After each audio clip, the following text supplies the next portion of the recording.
नमस्कार, मैं अशोक कुमार पांडे और स्वागत है आपका टीसीएच पर। तो कल शाम को जो मैंने कहा था कि अमेरिका की ये मांगे ईरान कतई नहीं मानेगा और जो मैंने बताया था कि ईरान शर्तें रखने वाला है, वो शर्तें शाम होते होते, रात होते होते बिल्कुल साफ हो गई। ईरान ने बिल्कुल क्लियर कर दिया कि अमेरिका के 15 पॉइंट की जो डिमांड है उसको हम कतई नहीं मानने वाले हैं। उसमें 12 डिमांड्स हैं और 12 डिमांड में वो सब कुछ है जिसके लिए ईरान कभी तैयार नहीं होगा। और अपनी डिमांड रख दी ईरान ने कि हमारी डिमांड है, इस डिमांड पर अगर समझौता करना है तो करो, वरना अपनी 12 डिमांड्स और अपने सारी जितनी तुम्हारी धमकियां हैं, जितनी तुम्हारी गुंडागर्दी है और बाकी सब है, वो अपने पास रखो। और इसके बाद ईरान ने तेल अवीव और आसपास के इलाकों पर लगातार हमला करना जारी रखा। अगर केवल कल रात की बात करें तो तेल अवीव पर हमला हुआ, डिमोना पे हमला हुआ, नई बराक पे हमला हुआ। और ये जो हमले हैं, ये हमले कितने जबरदस्त थे इसका अंदाजा आप इसी से लगा सकते हैं कि तमाम सेंसर के बावजूद जो तस्वीरें बाहर आ रही हैं वो तस्वीरें डराने वाली हैं। इजराइल के रहने वाले लोग वीडियोस बना बना के डाल रहे हैं, सारे तमाशे कर रहे हैं। और सबसे मजेदार जो घटना हुई है वो यूनाइटेड नेशन के अंदर हुई है, उसको देख लें फिर आगे चलते हैं। आगे बढ़ने से पहले वही छोटी सी बात कि अगर आप वीडियोस देख रहे हैं और अभी तक चैनल को सब्सक्राइब नहीं किया है तो कर लीजिए, बड़ी आसान सी चीज है, सिर्फ एक बटन दबाना है। यूनाइटेड नेशन के अंदर इजराइल का प्रतिनिधि बैठा हुआ था, वो एक सायरन लेकर आया था। 15 सेकंड के लिए सायरन बजाया और कहा मेरे 3 बच्चे हैं। आप बताइए 15 सेकंड का सायरन बजता है, इसमें मैं किस बच्चे को बाहर लेकर जाऊं? सवाल तो उससे पूछे ही गए। मैंने सवाल यह पूछा कि 15 सेकंड अपने दिमाग में ईरान की उन बच्चियों के बारे में सोचो, उन 150 से ज्यादा बच्चियों के बारे में सोचो जिनको तुमने बम गिराकर मार दिया, फिर तुमको अपने सवाल का जवाब मिल जाएगा। किसी और ने पूछा कि गजा के बच्चों के पास तो कोई सायरन नहीं था। बेरूत में जो लगातार तुम बम गिराकर घर तोड़ रहे हो, उनमें जो बच्चे रहते हैं उनके पास तो कोई सायरन नहीं था। और जब अपने यहां बम गिरने लगा तो तुमको सारी चिंता सता रही है। किस तरह के इंसान हो तुम लोग कि सारी दुनिया अब जान चुकी है कि तुम बच्चों के साथ किस तरह का बिहेव करते हो। एक घटना जो सामने आई है वो इतनी खतरनाक है कि उसको लिखते और पढ़ते हुए भी मेरी आंख भर आई। गजा के अंदर एक छोटा सा बच्चा, 1 साल से भी कम उम्र का बच्चा, उस बच्चे के पैर पर सिगरेट सुलगाई गई। सिगरेट से उस बच्चे के पैर दागे गए, उस बच्चे के पैर में कीलें चुभोई गईं, सिर्फ इसलिए कि उसके बाप का इंट्रोगेशन चल रहा था। अपने बच्चे की यह हालत देखकर बाप उगल दे, कुछ बता दे इनको। दुनिया में इकलौता मुल्क है इजराइल जहां बच्चों के लिए अलग से जेल बनी हुई है, और बच्चों के लिए नहीं, फलस्तीनी अरब बच्चों के लिए वहां पर जेल बनी हुई है। दुनिया का इकलौता देश है इजराइल जो बच्चों को टार्चर करता है। 1 साल के बच्चे को पैर में सिगरेट जलाना, कीले धसाना, यह करने वाला मुल्क यूनाइटेड नेशन में बैठकर बच्चों की बात करता है तो शर्म आनी चाहिए। और अब वो जमाना गया जब इजराइल रोना रोता था और सारी दुनिया मान लेती थी। 70-80 साल हो गए, हिटलर ने जो किया था वो किया था, लेकिन पिछले 70-80 साल से तुम लोगों ने जो किया है उसने हिटलर की जो हैवानियत है उसको भी भुला दिया है। तुम हिटलर से भी बड़े हिटलर बन गए हो। फलस्तीनी बच्चों के साथ, लेबनानी बच्चों के साथ, सीरिया के लोगों के साथ तुमने जो कुछ किया है वो सारी दुनिया अब जानती है, सारी दुनिया देख चुकी है। इसीलिए ये जो घड़ियाली आंसू बहाते हो इसका कोई असर नहीं पड़ता। जाकर देखिए जहां ये पोस्ट लगी है 15 सेकंड वाली, ट्विटर पर जाकर देखिए उसके नीचे लोगों ने क्या क्या नहीं लिखा है। एक आदमी आपको बड़ी मुश्किल से मिलेगा जो उसके साथ यह कह रहा हो कि हां गलत हो रहा है। हर आदमी कह रहा है कि इजराइल अगर खत्म भी हो जाए तो भी हमें कोई फर्क नहीं पड़ता। यह होता है जब आप अपनी शैतानियत में, अपनी हैवानियत में सारी लिमिट्स को क्रॉस करते चले जाते हो। आपने जो कुछ आपने गजा के बच्चों के साथ किया है उसके बाद कोई हमदर्दी आपको कहीं से नहीं मिलने वाली। कोई आपके लिए एक आंसू नहीं बहाने वाला, कोई आपके लिए रोने वाला नहीं, आपके साथ कोई खड़ा होने वाला नहीं। अगर खड़े होंगे आपके साथ तो युगांडा का एक नेता जो खड़ा हुआ है, वहां का आर्मी का चीफ है, वही उसी जैसे लोग खड़े हो सकते हैं जो खुद आतंकवादी हैं और जिनके आतंकवाद को आपने पाला पोसा है। कोई शरीफ मुल्क आपके साथ खड़ा नहीं होगा, कोई शरीफ इंसान आपके साथ खड़ा नहीं होगा। हां, यूएई की बात दूसरी है। बाकी मुद्दों पे चलूं उसके पहले यूएई पे बात करना जरूरी है। यूएई लगातार इजराइल के सपोर्ट की अपील कर रहा है। कल मैंने आपको बताया था कि वहां के जो डिप्टी पुलिस कमिश्नर हैं उन्होंने बाकायदा कहा था कि अरब मुल्कों को इजराइल के साथ खड़े हो जाना चाहिए। इसके अलावा वहां अमजद ताहा साहब के एक आदमी हैं जो यूनिवर्सिटी में पढ़ाते हैं वहां पर और शेख खानदान के बड़ा करीबी माने जाते हैं। वो लगातार लिख रहे हैं कि फ्रांस हमारे साथ खड़ा है। वो लिख रहे हैं कि भले बाकी मुल्क ईरान के साथ समझौता कर लें लेकिन हम तो जंग जारी रखेंगे, हम तो ईरान को खत्म कर देंगे, हम ईरान की टेरर रजीम को खत्म कर देंगे। जिस ईरान को इजराइल नहीं खत्म कर पाया, जिस ईरान को अमेरिका नहीं खत्म कर पाया, अपने सारे दावों के बावजूद दावा करते हैं उनकी 90% मिसाइलें खत्म हो गई और अगले दिन पता चलता है कि तेल अवीव के अंदर खंडहर बन गए, ढेर सारे घर, ढेर सारे आर्मी के लोग मारे गए। इतने प्रेशर के बावजूद ईरान इजराइल को लगातार अटैक कर रहा है, लगातार अमेरिकन बेसेज को अटैक कर रहा है। मैं आपको बताऊं कि कल ईरान ने दावा किया कि जितने अमेरिकन बेसेज हैं खाड़ी के अंदर उन सबको खत्म कर दिया गया है। अब ईरान दावा कर रहा है तो आप कह सकते हैं कि ईरान के दावे को सही कैसे माना जाए। तो सही मानने के लिए मैं आपको ले चलता हूं न्यूयॉर्क टाइम्स के पास। न्यूयॉर्क टाइम्स आप जानते हैं अमेरिका और इजराइल का समर्थक अखबार है, लेकिन न्यूयॉर्क टाइम्स यह खबर छापता है कि 12 अड्डे, अमेरिका के 12 बेसेस पूरी तरह से तबाह कर दिए गए हैं। यह खबर छापता है, लिखता है कि इन 12 बेसेज के जो लोग हैं वो स्ट्रैंडेड हैं।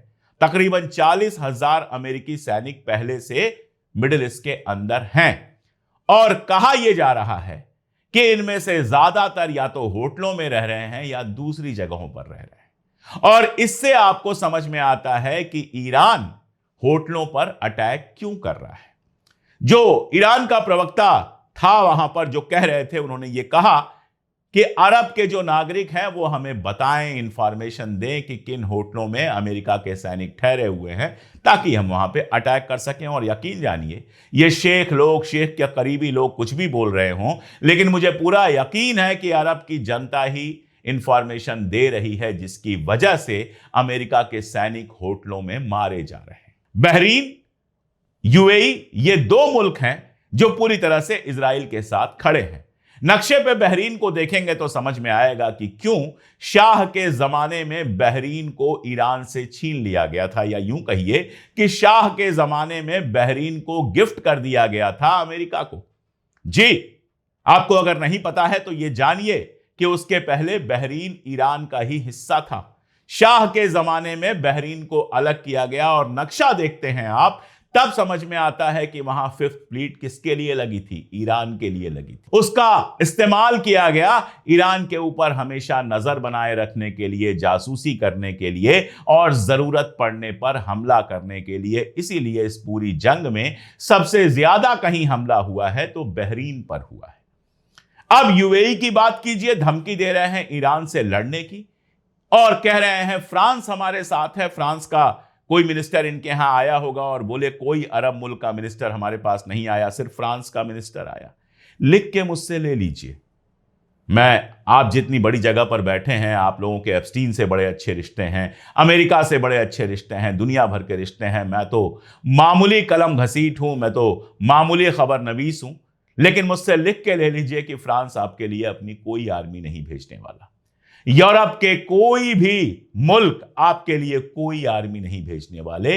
उनका सारा इंटरेस्ट आपके तेल में है, आपके पेट्रो डॉलर में है, आपके पैसे में है, और जो सेफ हेवन आपने बनाया है जीरो इंटरेस्ट के साथ, उसमें है। आपकी सारी भलाई सिर्फ इसी में थी कि आप शांत बने रहते और अच्छे रिश्ते बनाते अपनों के साथ, लेकिन आपने रिश्ते बनाए इजराइल के साथ, अमेरिका के साथ। नतीजा यह कि वो इजराइल और अमेरिका आपको सिक्योरिटी नहीं दे पा रहे हैं। आप कभी फ्रांस की बात कर रहे हैं, कभी अरब मुल्कों से अपील कर रहे हैं, सारा कुछ कर रहे हैं और बेकार में अपने मुल्क को खतरे में डाल रहे हैं। सब जानते हैं कि इजराइल का जो प्रोजेक्ट रहा है अरब वर्ल्ड में, उसके सबसे बड़े पार्टनर आप रहे हैं। और सिर्फ अरब वर्ल्ड में नहीं, अफ्रीका में जो पूरा का पूरा प्रोजेक्ट रहा है उसके पार्टनर भी आप रहे हैं। उसके बावजूद आप ईरान को आतंकवादी कह रहे हैं, कभी कुछ कह रहे हैं और ईरान से जंग जारी रखने की बात कर रहे हैं। यह अपने आप में बेहद आश्चर्यजनक है। और आप देखिए, जब खर्ग आइलैंड को लेने की बात हो रही है, और अब तो यह खबर मैं तो 2 दिन पहले से लगातार कह रहा हूं कि अमेरिका के सैनिकों का आना लगातार जारी है। अमेरिका के सैनिक आ रहे हैं, अभी पहुंचे नहीं हैं लेकिन आ रहे हैं। अमेरिका अपनी पूरी ताकत लगा रहा है ईरान से खर्ग आइलैंड छीनने के लिए। हालांकि यहां पर ध्यान रखना चाहिए, हमारे दोस्त हैं मोहम्मद मुर्तजा, जो ट्विटर पर काफी एक्टिव हैं और मिडिल ईस्ट के एक्सपर्ट हैं। उन्होंने एक छोटा सा वीडियो बनाकर बताया कि खर्ग की जगह यह भी हो सकता है कि अमेरिका नाम खर्ग का ले रहा है लेकिन हमला खुजस्तान के ऊपर करे, क्योंकि खुजस्तान कुवैत के काफी करीब है। कुवैत से उसको मदद मिल जाएगी खुजस्तान पर हमला करने की, और 80% तक जो आयल ईरान का निकलता है वो खुजस्तान से निकलता है। आप नक्शे में देख सकते हैं कुवैत के कितने करीब है। लेकिन मुझे लगता है कि अगर मुर्तजा साहब को यह पता है, अगर वो इस बात को समझ पा रहे हैं, तो IRGC को भी यह बात समझ में आ रही होगी। और IRGC ने खर्ग के साथ साथ खुजस्तान का भी पूरा इंतजाम किया होगा। कल बाकायदा IRGC ने, ईरान ने वीडियो जारी किए जिसमें ट्रेंच में, जो वहां ट्रेंच बना है खर्ग में, यानी खाइयों में, वहां छिपे हुए हैं ईरान के सैनिक। उनके हाथ में चाइना की बेहद आधुनिक राइफल्स हैं। आप देखिए, एक बात आपको पता होना चाहिए, ईरान ने टैंकों पर बहुत पैसा खर्च नहीं किया। तो वहां जो मूवमेंट होगा, अगर खर्ग में यहां इनकी सेना आती है तो वहां जो लड़ाई होगी वो ट्रेडिशनल लड़ाई नहीं होगी कि उधर से भी टैंक चल रहा है, इधर से भी टैंक चल रहा है। ये जो लड़ाई लड़ेगा, ईरान जो लड़ाई लड़ेगा, उसमें 2 ताकतें होंगी। एक तो ये चाइनीज राइफल है जो बेहद मॉडर्न मानी जाती हैं। ट्रेंच से हमला होगा क्योंकि वो पूरा इलाका ईरान चप्पा चप्पा जानता है। अमेरिका के लिए फंसने का खतरा हमेशा बना रहेगा। और दूसरा ड्रोन से हमला होगा, जो ड्रोन बेहद सक्सेसफुल रहे हैं ईरान के इस पूरी लड़ाई में। अगर ईरान की माने तो उसका कहना है उसने तो अभी 7-8% हथियार खर्चा किए हैं, 92% हथियार उसके पास हैं। अगर ईरान की माने तो उसका कहना है कि हम तो रोज 300-400 मिसाइलें बना सकते हैं। तो आप समझिए कि कितनी मिसाइलें और कितने ड्रोन उनके पास हैं। और यह बात तो पक्की है कि चाइना और रशिया अपने तरीके से मदद कर रहे हैं। ईरान ने उनसे कुछ मांगा नहीं है, जैसे पिछली बार नहीं मांगा था, क्योंकि ईरान के बारे में मैं पहले बता चुका हूं कि उनका जो आत्मसम्मान है, सेल्फ रेस्पेक्ट है, जो खुद के ऊपर एक खुद की इज्जत करने का जो मामला होता है, वो इतना गजब है कि वो कभी किसी के सामने हाथ नहीं फैलाते। इतना सैंक्शन लगा लेकिन कभी ईरान को आपने हाथ फैलाते हुए नहीं देखा होगा। उसने बीच के रास्ते निकाले, तो उसने मांग वो कुछ नहीं रहा है, लेकिन मदद पूरी मिल रही है क्योंकि यह पार्टनरशिप बराबरी की है। ईरान भी मदद करता है, ईरान ने भी रशिया को हथियार दिए हैं जरूरत पड़ने पर। तो ईरान जो मुकाबला करेगा खर्ग के अंदर, या फिर खुजस्तान में अगर हमला होता है तो जो मुकाबला करेगा वो टैंक से मुकाबला नहीं करेगा, नॉन ट्रेडिशनल लड़ाई लड़ेगा जिसका अमेरिका को कोई एक्सपीरियंस नहीं है। एक नॉन ट्रेडिशनल लड़ाई वियतनाम में लड़ी गई और हजारों सैनिकों के खोने के बाद अमेरिका वहां से बेशर्मी से वापस आ गया। कुछ नहीं कर पाया वियतनाम का। वियतनाम आज भी आजाद खुद मुख्तार मुल्क है। तो ये नॉन ट्रेडिशनल लड़ाई, मोज़ैक टाइप की संरचना से जो ये लड़ाई लड़ी जा रही है, ये बहुत मुश्किल होने वाली है अमेरिका के लिए जमीन पर। कल ईरान ने कहा कम क्लोजर, हम तो इंतजार कर रहे हैं हुजूर, नजदीक आओ फिर बताते हैं यहां कौन सी लड़ाई होनी। मैं ये नहीं कह रहा कि कोई नुकसान ईरान का नहीं होगा, हो सकता है खर्ग आइलैंड कुछ दिनों के लिए कब्जा हो जाए, तब भी कब्जा बनाए रखना बेहद मुश्किल होगा। अभी भी आप देखिए, अमेरिका और इजराइल ने ईरान के ऊपर हमला बढ़ाया है, कम नहीं किया है। ज्यादा बम बरस रहे हैं, ज्यादा सिविलियन इलाकों पर हमला हो रहा है, लेकिन एक काम हुआ है, जब ईरान ने पलटकर सिविलियन इलाकों पर ही हमला करना शुरू किया है तो इजराइल का बयान आ रहा है अब हम सिविलियन इलाकों पर हमला नहीं कर रहे हैं, हम केवल स्ट्रेटेजिक इलाकों पर हमला कर रहे हैं। मैं आपको दावे के साथ बता रहा हूं कि अगर ईरान अगले 2-3 दिन तक ऐसे ही इजराइल को नेस्तनाबूद करता रहा, वहां के इलाकों पर हमला करता रहा, तो इजराइल की हिम्मत नहीं पड़ेगी ईरान के किसी भी ऐसे इलाके पर हमला करने की जहां लोग रहते हैं, जो रिहायशी इलाका है। क्योंकि जिस तरह के अफरा तफरी का माहौल इजराइल के अंदर है, वो हम आ रहे वीडियो से देख सकते हैं। कल मैंने काफी डिटेल में डिस्कस किया था। लेकिन इन सब बातों से आगे ईरान से एक और मैसेज आया है जिसको समझना जरूरी है। ईरान ने कहा है कि ठीक है, अगर आप खर्ग आइलैंड कब्जा करते हैं तो हम बहरीन और यूएई दोनों की कोस्ट लाइन पर कब्जा कर लेंगे।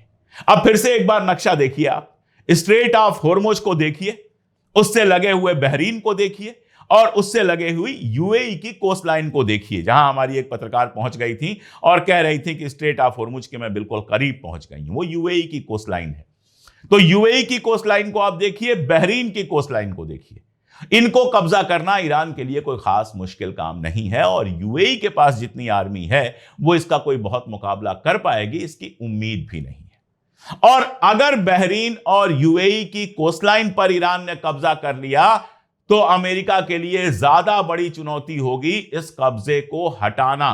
और उसके बाद अगर समझौते की कभी बात हुई तो इनके कीमत वसूले बिना ईरान इनको छोड़ेगा नहीं। तो वो इलाका ऐसा है, मिडिल ईस्ट अपने आप में एक पहेली है। इतनी आसानी से समझ में आ जाती यूट्यूब चैनल पर बैठकर, या इवन मुझे तो कई बार लगता है कि ट्रंप को भी मिडिल ईस्ट का नक्शा समझ में आता है कि नहीं आता है, मुझे नहीं पता।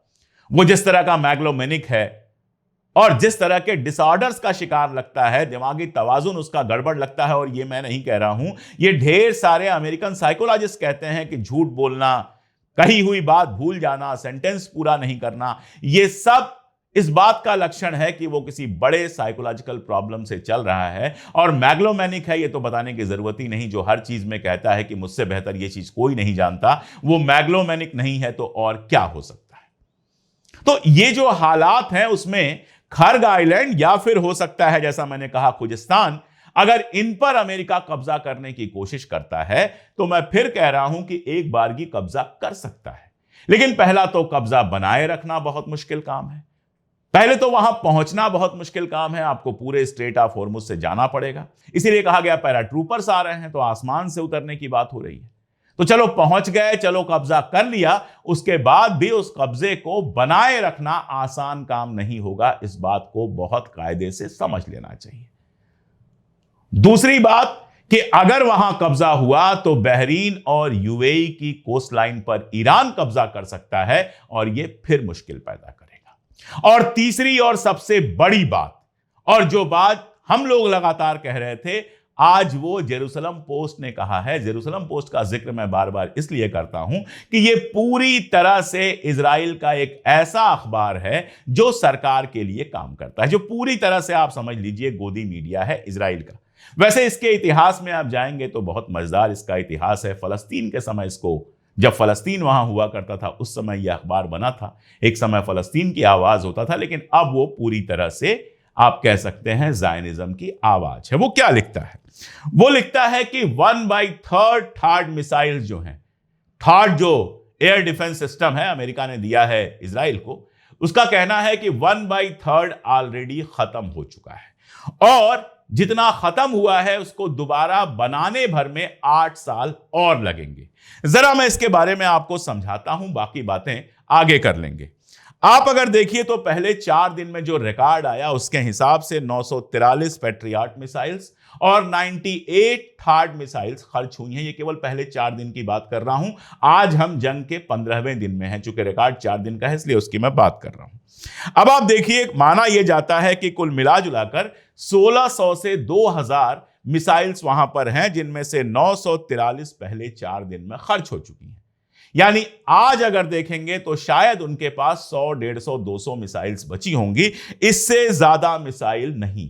अब आप कहेंगे नई बन जाएंगी, तो मैं आपको बताता हूं 2023, 24, 25 का रिकॉर्ड देखेंगे तो 12, 15, 17 थार्ड मिसाइल्स बन पाई हैं पूरे साल में। और 2026 के लिए जो लक्ष्य रखा गया है, जो बजट रखा गया है, क्योंकि बेहद महंगी मिसाइलें हैं, वो केवल 37 मिसाइलों का रखा गया है, 37 मिसाइल्स का, जितनी एक दिन में ईरान बर्बाद करवा दे रहा है इनकी। मैंने आपको बहुत डिटेल में समझाया है कि किस तरह से सस्ते ड्रोन भेजकर महंगी मिसाइलें बर्बाद कर रहा है। तो जेरूसलम पोस्ट, इजराइल का गोदी मीडिया, यह स्वीकार कर रहा है कि इजराइल का डिफेंस सिस्टम डिप्लीट हो रहा है, पूरी तरह से खत्म हो रहा है।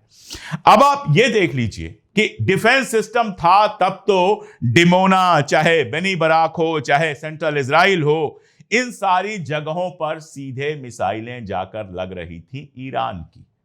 और अब जैसा कि यूएन में वो खुद कह रहे हैं कि 15 सेकंड पहले बज रहा है सायरन, यानी कि बिल्कुल वो सिस्टम, रडार का सिस्टम, रडार खत्म कर दिए। ये मैंने बताया आपको कि 12 से ज्यादा अमेरिकन बेसिस पे रडार पूरी तरह से बर्बाद हो चुके हैं। तो ना तो रडार से खबर मिल रही है, ना ये मिसाइलें अटैक कर पा रही हैं, और ये धीरे धीरे और कम होता जाएगा। इसी वजह इजराइल अब कह रहा है कि हम रेजिडेंशियल इलाकों में हमला नहीं करेंगे, क्योंकि उसको डर है कि अब ईरानी मिसाइलें अगर आएंगी तो उनको रोकने का उसके पास कोई तरीका नहीं होगा। जरा सा है इजराइल। एक तरफ से हिजबुल्ला ऐसी बमबारी कर रहा है कि किरियात शमोना जो उनका इलाका है, वहां का मेयर हाथ जोड़कर रो रहा है।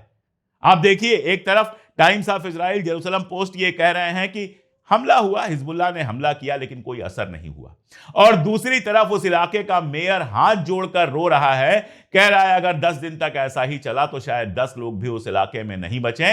रोज मुझे ऐसा लगता है कि मेरे ऊपर हमला हिजबुल्लाह नहीं इजराइल कर रहा है, क्योंकि इजराइल की सरकार हमें किसी भी तरह का डिफेंस नहीं दे रही है और हम पूरी तरह से बर्बाद हो रहे हैं। यानी उधर से हिजबुल्लाह का अटैक, इधर से ईरान का अटैक, एयर डिफेंस सिस्टम साफ, तो सारी बड़ी बड़ी बातें नेतन्याहू की जीरो रह जाएंगी जब ईरान की मिसाइलें लगातार हमला करती रहेंगी। और अब तक यह तो तय हो गया है कि ईरान की 90% मिसाइलें खत्म होने के दावे बिल्कुल झूठे हैं। तो मामला सारा यहां फंसा हुआ है। ईरान पीछे हटने को तैयार नहीं है। अमेरिका, मुझे ऐसा लगता है कि कैसे भी समझौता चाहता है। 15 शर्तें रख दी गई, उनको मानने को ईरान तैयार नहीं है। ईरान ने अपनी शर्तें दी हैं। अब समझौता तो तभी हो सकता है जब अमेरिका ईरान की शर्तें माने, और अगर नहीं माने तो यकीन रखिए कि अगले 2-3 दिनों में यह जंग और बड़ी होने वाली है, और उसके बाद क्या होगा ये देखने वाली बात होगी। अभी तक मेरे पास ये अपडेट्स हैं। इसके अलावा इराक को लेकर कुछ चीजों को लेकर, पाकिस्तान जिस तरह से मीडिएट करने की बात कर रहा है उसको लेकर, और भी कुछ ज्यादा इंपॉर्टेंट खबरें मेरे पास हैं जो शाम वाले वीडियो में आपके साथ बहुत डिटेल में शेयर करूंगा। अभी के लिए इतना ही। बहुत शुक्रिया।